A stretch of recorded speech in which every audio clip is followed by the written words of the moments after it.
Thomas and Tank Engine and Friends. Take and Play and Take Along Adventures. Episode 1. Thomas's Busy Day. Thomas, the tank engine, is snoozing peacefully at his home at Tidman's sheds with the other engines. The engines were still asleep, but Thomas had woke up. He whistled loudly and wheezed some steam. Then he puffed out of the turntable, was spun around, and puffed away towards Knapford Station. At Knapford Station, Annie and Clarabelle, who were Thomas's coaches, were waiting on the platform. Just as Thomas arrived to collect them and was coupled up, the passengers got on board. And Thomas had to wait for someone to get his passengers to the station before he could leave. Thomas waited and waited until a bus arrived named Bertie. "Hello, Bertie. Thank goodness you're here. You're not too late, though. You're right on time." "Thanks, Thomas," said Bertie. "I got so many passengers on board, and I have so many to take, that I arrived a little late here to take these passengers to you." "That's all right, Bertie," said Thomas. We all got too much work to do, and one day another bus will come to the railway and help you." Bertie smiled. "Good idea, Thomas," said Bertie. "I hope Sir Tom Had brings another bus soon. Vroom vroom." "Bye, Thomas. Bye, Bertie." The guard blew his whistle, and Thomas puffed out of the station with his passengers on board. Thomas, Annie, and Clarabelle were all bright and cheery working on the line. Thomas was stopped at a red signal when Edward arrived. "Hello, Thomas," he whistled. "Where are you going?" "To the airport, of course," Thomas replied. "These holidaymakers are going to have their vacation on the mainland, and their plane is about out to land on the runway soon." Well, you gotta be quick," said Edward. "I heard a plane is about to land soon, and those holidaymakers will miss their flight." "Don't worry, Edward," replied Thomas. "I'll get them to the airport as fast as I could." The signal turned green, and Thomas puffed away as fast as he could. Soon Thomas arrived at the airport, and arrived just in time as the plane landed in front of the runway. The passengers cheered as they climbed out of Annie and Clarabelle and hopped on board inside of the plane. And the passengers who came from the plane climbed on board Annie and Clarabelle. Thomas blew his whistle and chucked out of the airport towards his next stop. He arrived at Mayfleet Station just in time to drop off his passengers. And the last of Thomas's passengers climbed on board Annie and Clarabelle. The guard blew his whistle, and Thomas chuffed out of the station towards Knapford.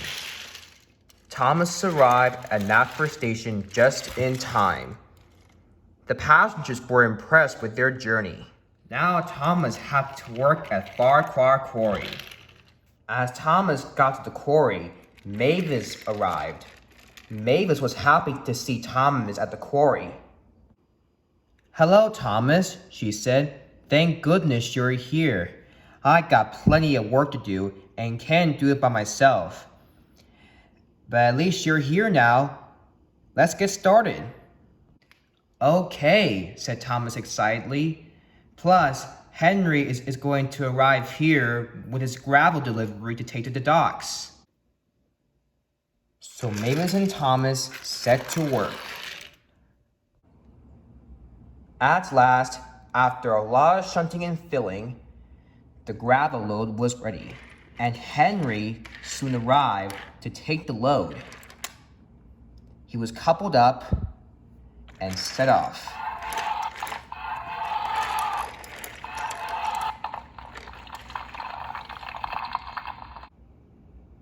Mavis was very happy that the gravel delivery will make it to the docks on time. And Thomas was very proud to help out. "Thank you, Thomas," said Mavis. "You are a really hard-working engine, and a really useful one, too."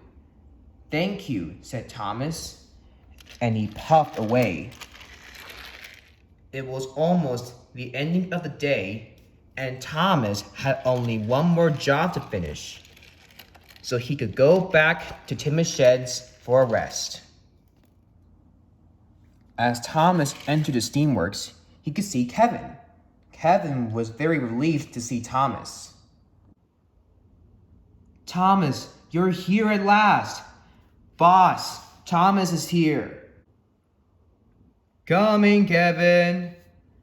And out came a little red engine named Victor. "Hello, Victor," said Thomas. "I'm here to help out at the steamworks." "Okay, Thomas. You'll wait at the exit there, while Kevin and I are going to get some supplies." "Yes, Victor," said Thomas, and Thomas puffed towards the exit. "Coming, boss," said Kevin as he heard Victor, and Kevin rolled away. Thomas was happy to help with his friend at the steamworks.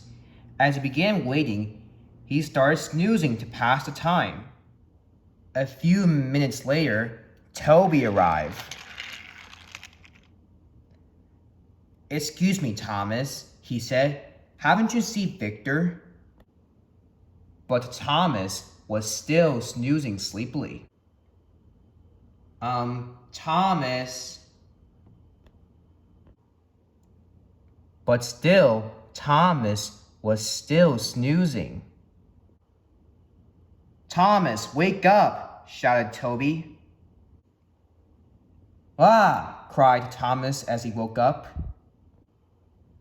"Oh, it's just you, Toby. What brings you here?" "My cowcatchers got damaged," replied Toby. "And where's Victor?" "I'll go get him and Kevin," said Thomas, and Thomas puffed away to fetch them. Meanwhile, Victor and Kevin were already started collecting crates of supplies. As Thomas chuffed in.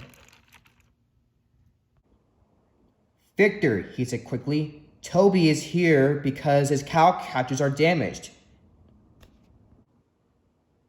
"Don't worry, Thomas. We will fix Toby's cowcatchers now." "Don't worry, Toby, my friend," said Victor. "I'll have you back on track in no time." Toby smiled and reversed onto the engine lift, where the workmen began to fix Toby's damaged cowcatchers. Soon, Toby's cowcatchers were as good as new. "Thank you, Thomas. Thank you, Victor." "No problem at all," they said. "It's my job to fix any steam engine on the island of Sodor," said Victor. "And I'm here to help out," said Thomas. Toby smiled and chuffed out of the steamworks. "Okay, Thomas," said Victor. "You'll stay here until another engine comes for some repairs, while Kevin and I are inside cleaning up." "Yes, Victor," said Thomas again, and Victor chuffed away. The sun was setting, and Thomas and Victor were done for the day. "Thanks for your help today, Thomas, my friend," said Victor. "It's my job to help any engine in need," said Thomas, "especially you, Victor." "And what about me?" asked Kevin. Thomas chuckled. You too, Kevin, he said. Have a good night. And Thomas chugged out of the steamworks towards Tidman's sheds. It was nightfall when Thomas got back to Tidman's sheds, so Tom Howe was already there. Thomas, he said, I hear from Mavis and Victor that you've helped out today. Yes, sir, I did, sir, replied Thomas, as well as bringing my passengers to their stops on time. Well done, Thomas, said the Fat Controller. You are a really helpful and useful engine. For that, I'll give you a day off. Thank you, sir, said Thomas. Thomas couldn't help but smile. He smiled from buffer to buffer for being a helpful and useful engine.